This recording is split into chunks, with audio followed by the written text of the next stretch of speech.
Record. Okay, so good morning. Today is December 15th, 2020.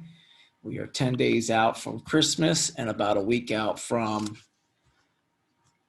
our break. I think our school break runs from December 22nd to January 4th.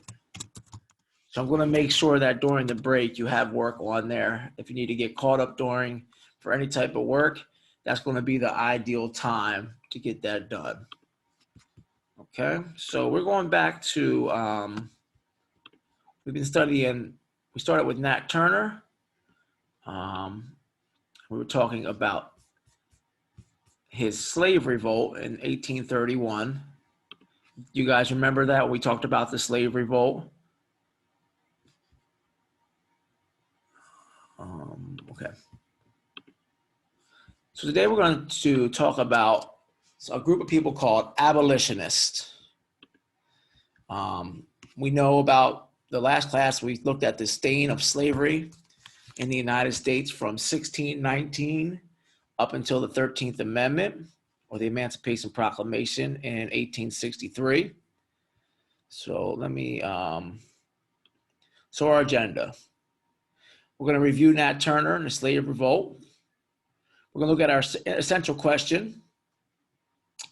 I'm going to introduce you to the abolitionists. We're going to study the 13th through 15th Amendment. We're going to watch a video, and we're going to study a guy named John Brown today. So has anyone ever heard the name John Brown before?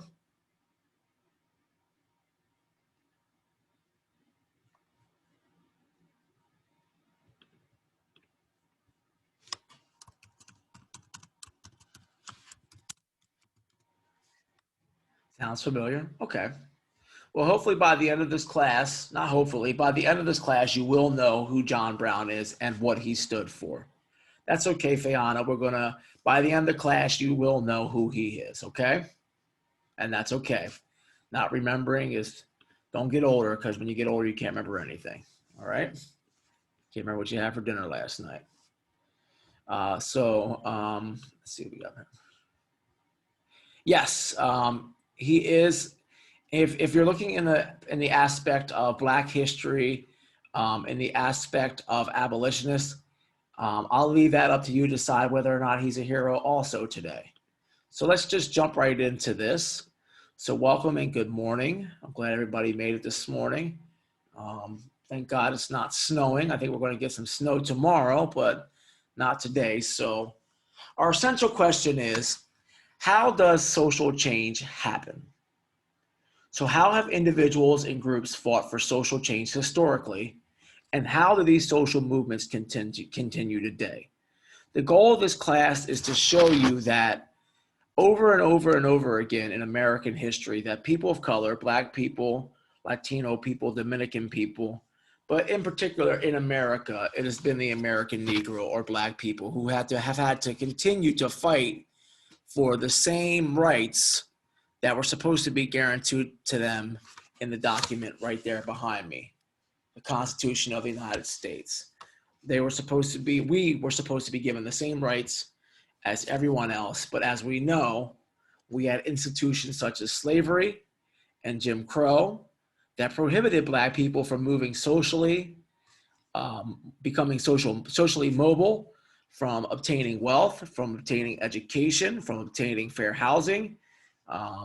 So we're going back a little bit before Jim Crow, and we're going to study something called an abolitionist.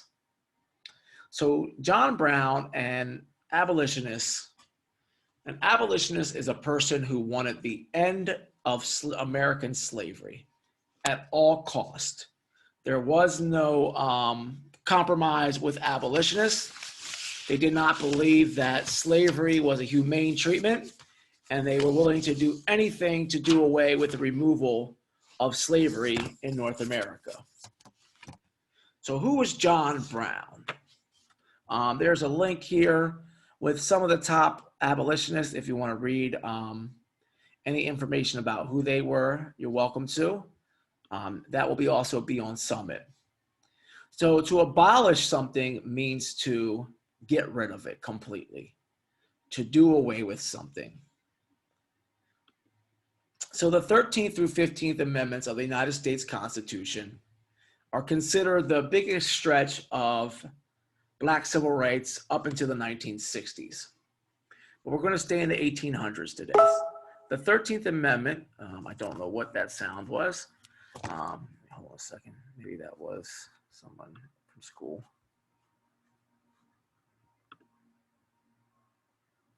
Teron Dantzler. Is he in this class? All right, I'm going to have to catch him after class. Sorry about that. So the 13th Amendment abolished slavery in the United States. This is getting on my nerves. Hold on a second. The 13th Amendment abolished slavery. It means it to do away with, to remove people from slavery. And an abolitionist was a person that wanted the immediate end of slavery. So the 13th, 14th, and 15th Amendments came after the death of John Brown. And the 13th Amendment was to abolish slavery. The 14th Amendment was to provide Black people equal protections under the laws. And the 15th Amendment provided that all men should be able to vote, Black and white men. That was unfortunately not extended to women, ladies. Women did not get the right to vote until 1920, if you can believe that. So 101 years ago, women in this country could not vote, whether you were Black or white. So I don't know if you guys knew that, but that's the 20th Amendment to the United States Constitution. But the 15th Amendment provided Black men with the right to vote. So before this took place, we had people called abolitionists. And they were the very first to be raising their voices against protests against slavery. You may have heard of some of these prominent abolitionists: Sojourner Truth, Harriet Beecher Stowe, Frederick Douglass, that's a picture of Frederick Douglass right there, Harriet Tubman, William Lloyd Garrison, Lucretia Mott, David Walker, and other men and women were devoted to the abolitionist movement, awakens the consciousness of the American people to the evils of the enslaved people in the slave trade. So an abolitionist. What is an abolitionist? Somebody just read the definition. What is an abolitionist?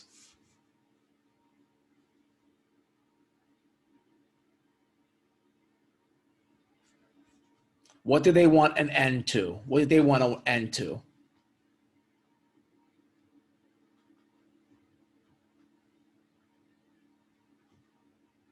You can put it in the chat if you don't want to say it out loud.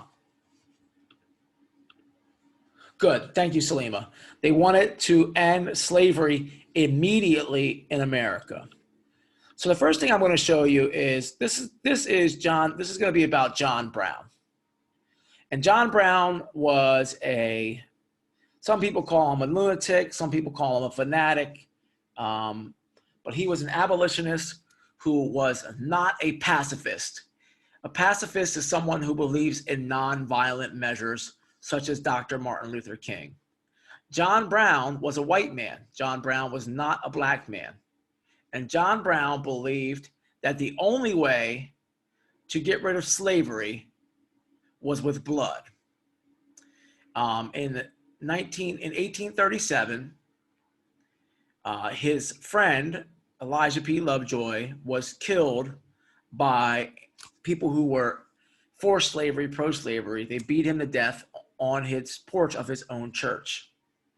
And from that day, he said, before God, in the presence of these witnesses, I consecrate my life to the destruction of slavery. And John Brown was associates with people like General Harriet Tubman and Frederick Douglass. He believed that he could free the slaves and arm them, and that they could form an armed insurrection against the United States of America. So just to have an idea of how he looked, that's John Brown. And now I'm going to show you one of John Brown's speeches. Now you have to understand that this is a dramatization. This is not an actual historical speech, but it gives you an idea of the embodiment of John Brown. So give me a moment, and I'm going to show you his speech.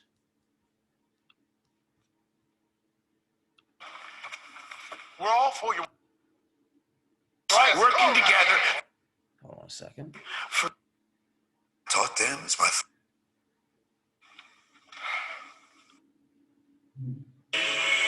Okay, let me share this with you. And this is from a this is actually from a mini-series called The Good Lord Bird. It's available on Showtime. It's a 6-part series about the... I'm talking about Kevin. Why would you listen to this crazy good dick nigga?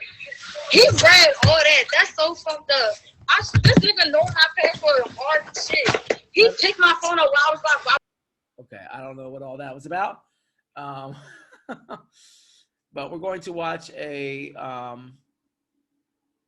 portion of John Brown's speech, okay? Heaven, you okay?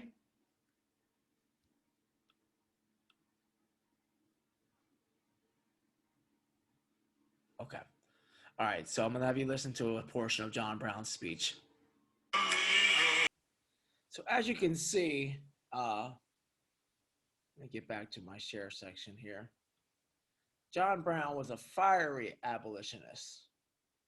He believed that there was no way to communicate with those who held slaves, but in the language in which they understood, which was violence.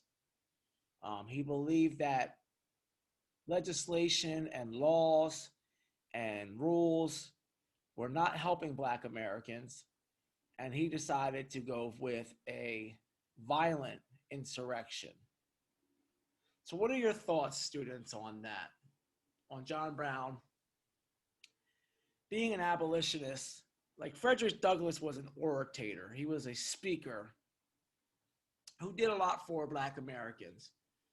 But John Brown was a white American who was willing to die, which he eventually did, for the cause of slavery. So what are your thoughts on that, on abolitionists?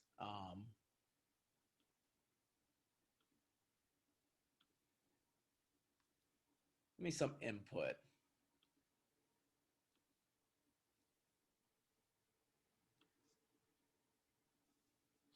What do you think about John Brown's approach to slavery and the destruction of slavery? Do you believe that the only way to remove something as terrible as slavery or systemic racism, or even today in 2020, the shooting of innocent Black men, is there any way to deal with that besides retribution of violence? What do you think, Salima? Tyquil, do you have an opinion? Heaven, I think I just muted you for a second there. I'm sorry. You can unmute yourself. I apologize. What about you, Fayana?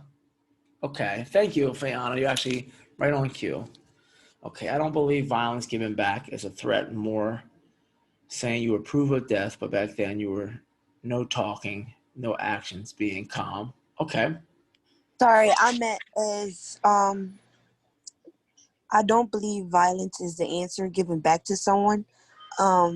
Just because they give you violence in their head, if they only see violence, then giving someone violence back is basically like saying, oh yeah, we just gonna go back and forth with each other, like how society some type is today. You think that life is worth nothing and just killing someone is not gonna affect.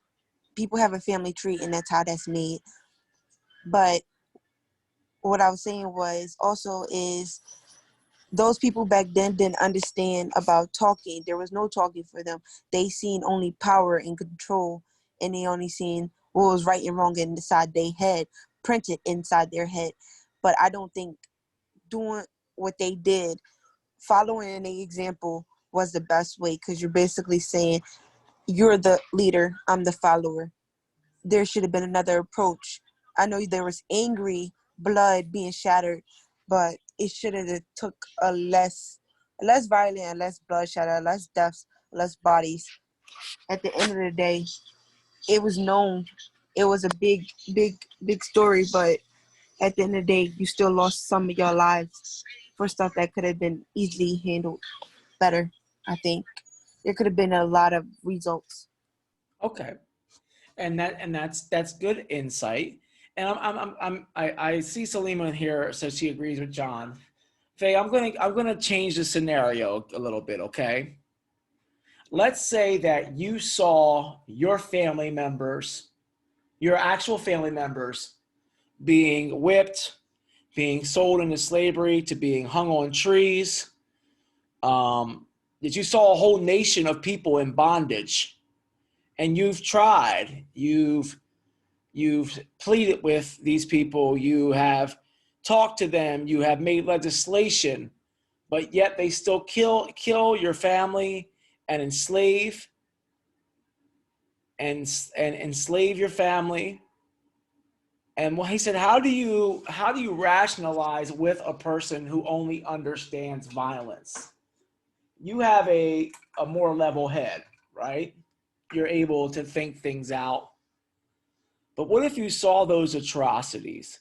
At what point do you think that violence would come into play? Or do you think there's no situation where violence is acceptable? I think the difference between discipline is a difference between violence. And I've watched people die in front of me. I've watched people take an unfair route, and life is unfair. And I'm sorry that that stuff happened. And I know my family was slaves before, but I can't change my decision, and I can't change what I believe. I don't believe that anyone should die because of a decision that they made. No one has a choice to kill someone or have a choice that that person should live or die. I'm sorry, that's not me. And I would never stoop that low out of my character to ever believe that someone should die for an action.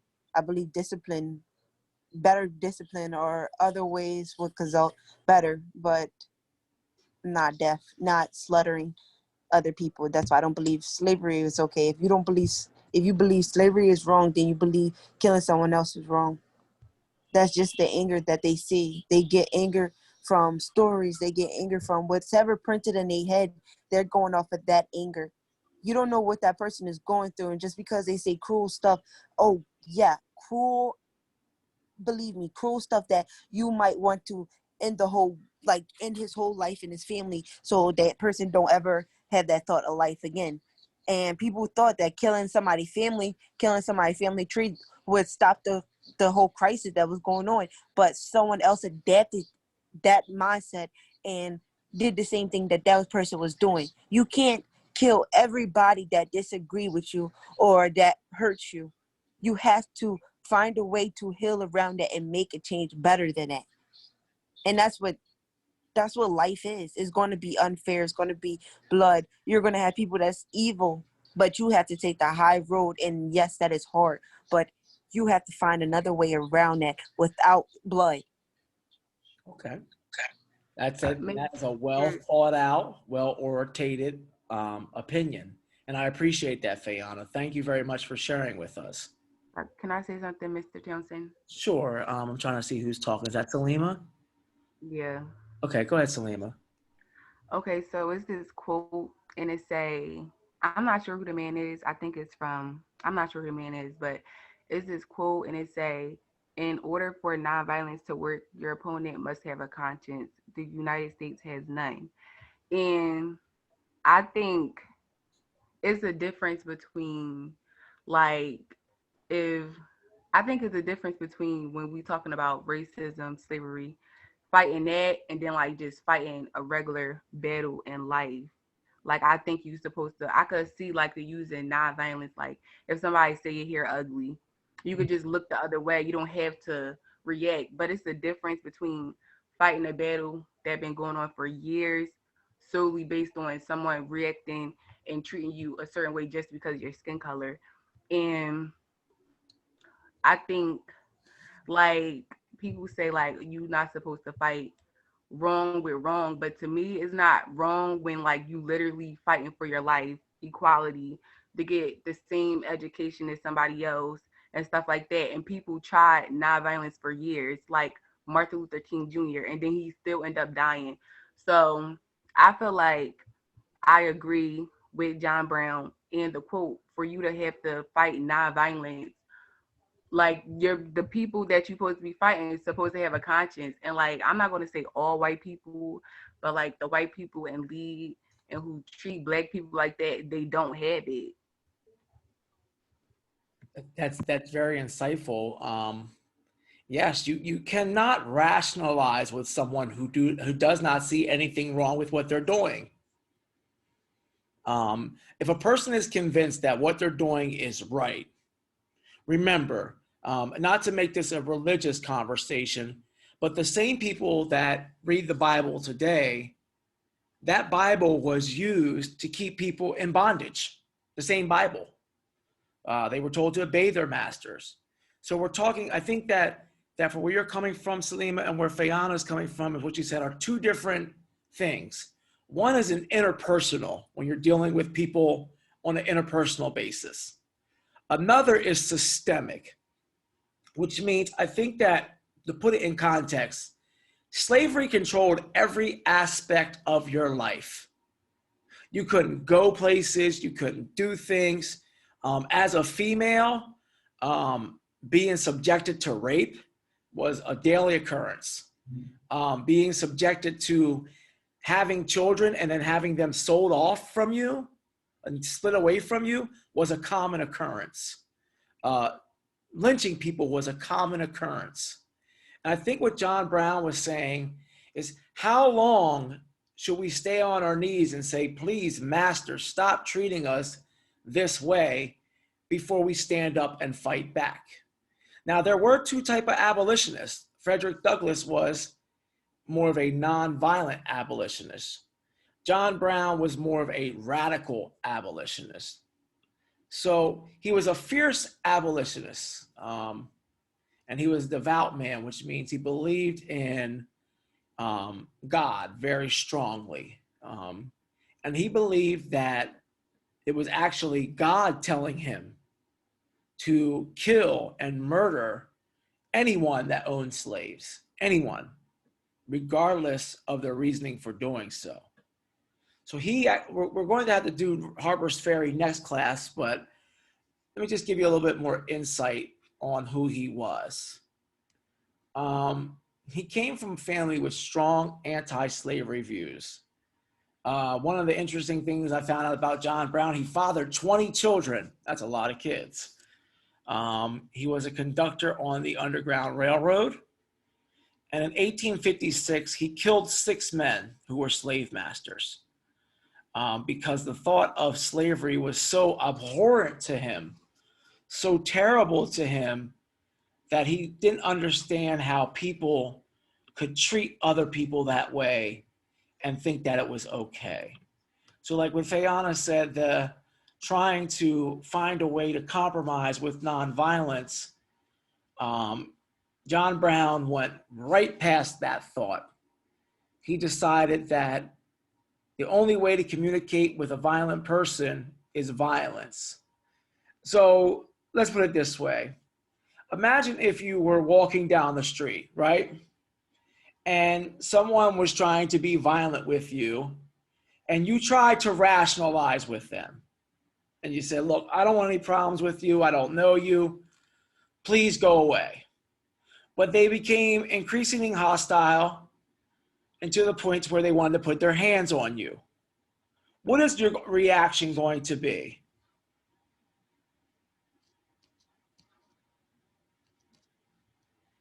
How long would you try to rationalize with a person who was trying to harm you? Up until they actually start harming me. Okay. Up until they stop harming you. What I, about, believe, go ahead, Fayana. Were you going to say something? I believe in self-defense. When someone's in the process of killing you and you try to push them off and that person accidentally dies or something like that, I believe in karma, self-defense, stuff like that. Okay. So what about the millions of Black Americans and slaves who were murdered in the South?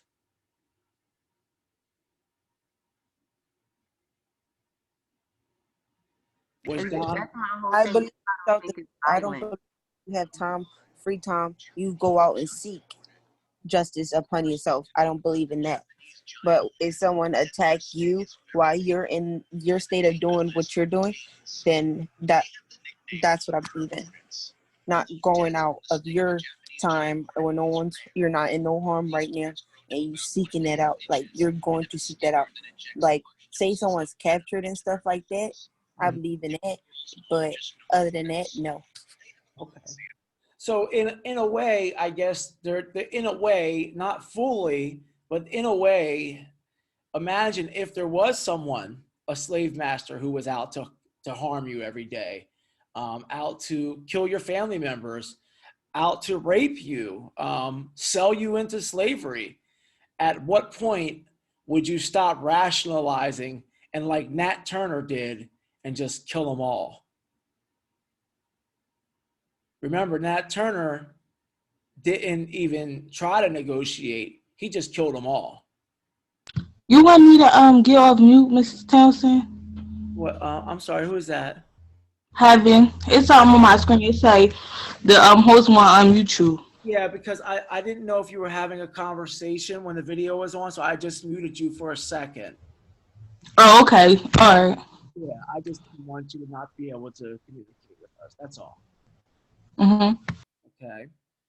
So it is a precarious situation because Salima puts a good part out and Thayana puts a great opinion out that you know I guess we really wouldn't know what we would do until we were stuck in that situation. I have two sons, and if anybody tries to harm my sons, I'm going to jail. That's pretty much going to going to happen that day. I'm not going to let anybody physically harm my children. Any man. I don't care how big he is. I don't care what he has on him. I will fight tooth and nail to protect my children. Now, is that a wrong thing for me to say? I don't think so. I think that as a father and as a man, I would protect my children.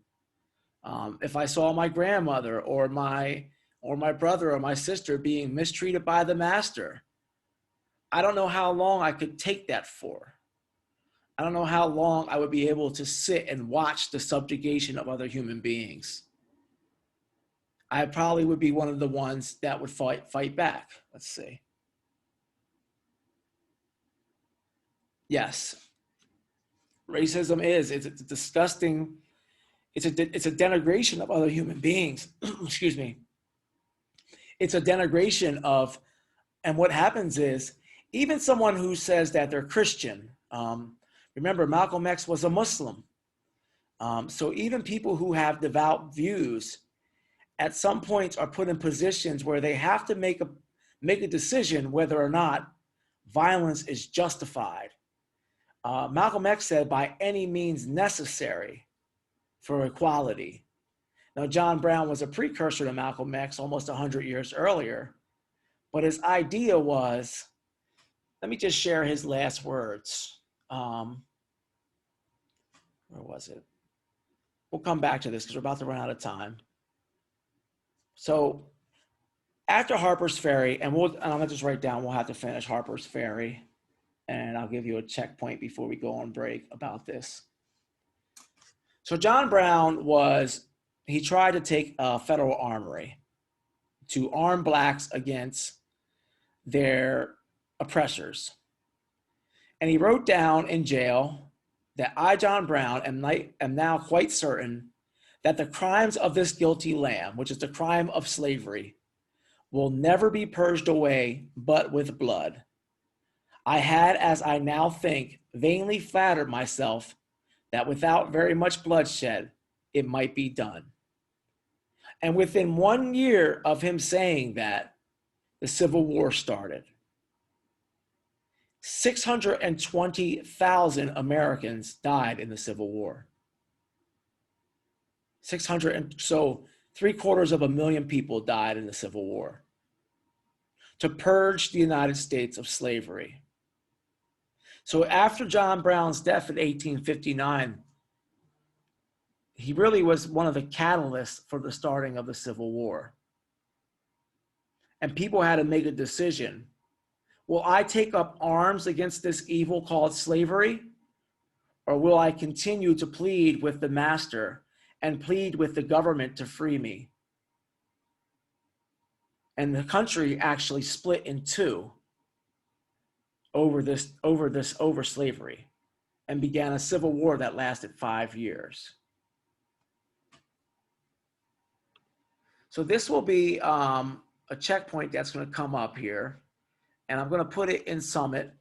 What is today? Tuesday. So we will finish John Brown Thursday, and we'll see if we have any different ideas on his philosophy, and we're going to compare him to the philosophy of Harriet Tubman and Frederick Douglass. So I appreciate, we're running out of time, so I have a meeting in 10 minutes. Fiona, Heaven, Salima, Dan, Tyquil, Sabri, I saw you came in. Everybody, thank you for your input. And we will continue this conversation on Thursday. Okay? This is okay in sign language, by the way. Okay? All right. All right, you folks have a good afternoon. I will see you on Thursday.